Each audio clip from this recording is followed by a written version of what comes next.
Welcome है guys on my YouTube channel. तो guys hope so आप सभी अच्छे होंगे। तो लास्ट वीडियो में हमने डिस्कस किया था IDA आयरन डेफिशिएंसी एनीमिया। तो आज की वीडियो में डिस्कस करने वाले हैं मेगालोब्लास्टिक एनीमिया। तो जी मेगालोब्लास्टिक एनीमिया क्या होता है? This is a type of anaemia. जैसे कि लास्ट वीडियो में हमने बताया था कि एनीमिया क्या होता है। एनीमिया एक ब्लड डिसऑर्डर है जिसमें क्या होता है, हमारा ब्लड लॉस होता है। आयरन डेफिशिएंसी एनीमिया में क्या बताया था कि जो हमारा आयरन है वो कम होने लगता है, जो लॉस होने लगता है, जिस वजह से क्या करते हैं, जो हमारे रेड ब्लड सेल है वो अच्छे तरीके से ऑक्सीजन कैरी नहीं कर पाती। अभी मेगालोब्लास्टिक एनीमिया का क्या सीन है, जब मेगालोब्लास्टिक एनीमिया कैसे कहते हैं, तो आज इसके बारे में हम पढ़ने वाले हैं। मेगालोब्लास्टिक मतलब नाम से क्लियर है कि किसी भी चीज का जो साइज है वो इंक्रीज हो जाना नॉर्मल से, मतलब यूजुअल साइज से किसी भी चीज का साइज इंक्रीज हो जाना। तो मेगालोब्लास्टिक एनीमिया है जो, उसमें क्या होता है कि जो हमारे रेड सेल्स होते हैं जब वो हमारी बोन मैरो में बन रहे होते हैं, प्रोडक्शन हो रही थी, उसमें क्या हो जाता है, उसके जो सेल्स होते हैं उनका जो सेल्स का साइज है वो नॉर्मल से ज़्यादा बड़ा हो जाता है, जिससे क्या होता है कि वो हमारी बोन मैरो से बाहर ही नहीं आ पाते।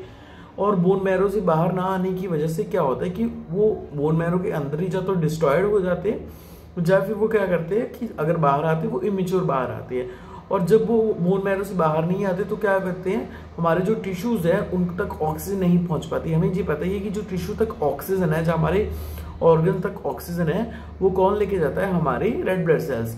तो जब टिश्यूज तक हमारे ऑक्सीजन नहीं पहुंच पाती, जब रेड सेल हमारे ऑक्सीजन नहीं लेके जा पाती, तो क्या होता है, कोई ना कोई हमें जो इंटरनल वीकनेस है या किसी तरह की कोई डिसीज है वो जल्दी लगती है। तो जो मेगालोब्लास्टिक एनीमिया, जब हमारी बोन मैरो में ही सेल का साइज बड़ा हो जाता है तो वो बोन मैरो से बाहर ही नहीं आ पाती, और बोन मैरो में ही वो क्या होता है, वो डिस्ट्रॉय हो जाते हैं, खत्म हो जाते हैं। जिससे क्या होता है, हमें ना तो इनफ ऑक्सीजन मिल पाती है और ना ही हमारा जो HB बनना होता है वो बन पाता है, और ना ही हमारे बॉडी के जो सेल्स होते हैं या टिश्यूज होते हैं उनकी फंक्शनिंग क्या होती है, प्रॉपर होती है।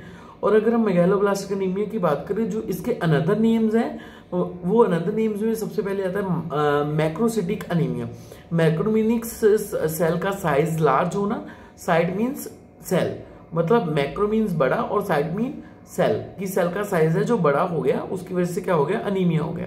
फॉलिक एसिड, अभी फॉलिक एसिड डेफिशिएंसी की वजह से भी ये होता है। पर्नीशियस एनीमिया भी इसे कहा जाता है, विटामिन B12 डेफिशिएंसी एनीमिया भी कहा जाता है। अब ये अनीमिया, मेगालोब्लास्टिक एनीमिया होता किस वजह से, किन कारणों की वजह से होता है, जब हमारी बॉडी में क्या होता है, विटामिन B12 और फॉलिक एसिड नहीं बन पाती, जहाँ नहीं एब्जॉर्ब हो पाती, उस वजह से क्या होता है, हमारे मेगालोब्लास्टिक एनीमिया स्टार्ट हो जाता है। जो हमारा फॉलिक एसिड है उसे another name is vitamin B9। हम फॉलिक एसिड को विटामिन B9 भी कहते हैं। जब जी क्या होता है, जहाँ तो बन नहीं पाते, जहाँ अब्जॉर्ब नहीं हो पाते, तो क्या होता है, तो हमारा मेगालोब्लास्टिक एनीमिया हमारी बॉडी में स्टार्ट होता है। अभी जो विटामिन B12 और विटामिन हमारा फॉलिक एसिड ये क्या करते हैं, हमारे आरबीसीज को नरिशमेंट देते हैं, आरबीसीज की ग्रोथ में हेल्प करती हैं।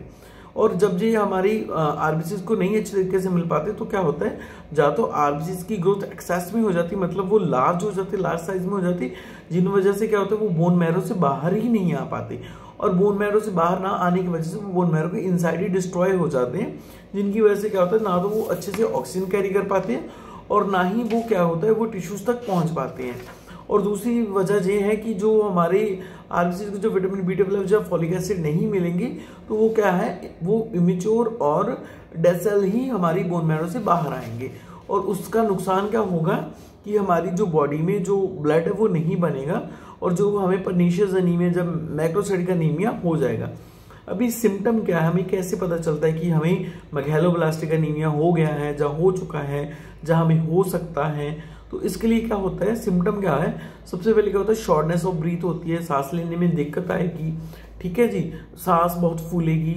उसके बाद मसल्स वीकनेस आएगी, कोई भी काम करोगे जल्दी थक जाओगे, काम नहीं होगा। स्किन में पेल आएगी, पेल मतलब आपको लाइक येलोइश स्किन हो जाएगी, ठीक है, लाइक जॉन्डिस टाइप होगा।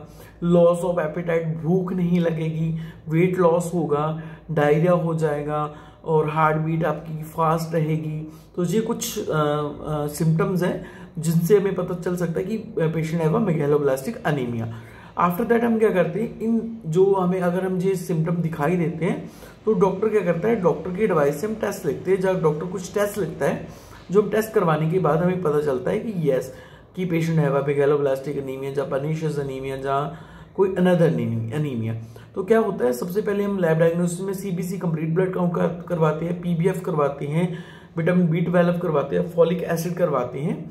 और उसके बाद क्या होता है, डायग्नोस्टिक्स के बाद क्या होता है कि जो हमारी प्रिवेंशन होती हैं मेगालोब्लास्टिक एनीमिया के लिए, प्रिवेंट के लिए हम क्या करते हैं कि जो मेगालोब्लास्टिक एनीमिया वो प्रिवेंट हो जाए या ठीक हो जाए, उसके लिए हम क्या करते हैं, उसके लिए हम इंजेक्शंस लेते हैं विटामिन B12 के, ऑरल सप्लीमेंट्स लेते हैं, वेजीज लेते हैं, लीव्स लेते हैं, फॉलिक एसिड लेते हैं, ग्रीन लीव्स लेते हैं, पीनट्स लेते हैं, जिससे क्या होता है कि ये जो हमारा विटामिन B12 है हमारी बॉडी में मिलने लगता है या फिर एब्जॉर्ब होने लगता है, जिसकी वजह से क्या होता है कि ये प्रिवेंशन हो जाती है, ये प्रिवेंट हो जाती है चीज़। और फिर क्या होता है कि आरबीसी जो डिवेल्प होते हैं वो अच्छे तरीके से और अच्छे वाले डिवेल्प होते हैं और उनको जो न्यूट्रिएंट चाहिए होता है वो मिल जाता है, जिसकी वजह से क्या होता है फिर जो बोन मैरो वो प्रोडक्शन ऑफ आरबीसीज सही तरीके से करती है और उसमें जो भी हमने डायग्नोसिस देखे थे वो खत्म होने स्टार्ट हो जाते हैं। तो thank you very much, thank you. अगर आपको कोई भी इसमें प्रॉब्लम हो तो आप मेरे को टेक्स्ट कर सकते हो। सो बाकी आपको जो भी चाहिए आपको डिस्क्रिप्शन लिंक में मिल जाएगा इसके रिगार्डिंग टेस्ट, सिम्टम या lab diagnosis. So thank you very much, thank you.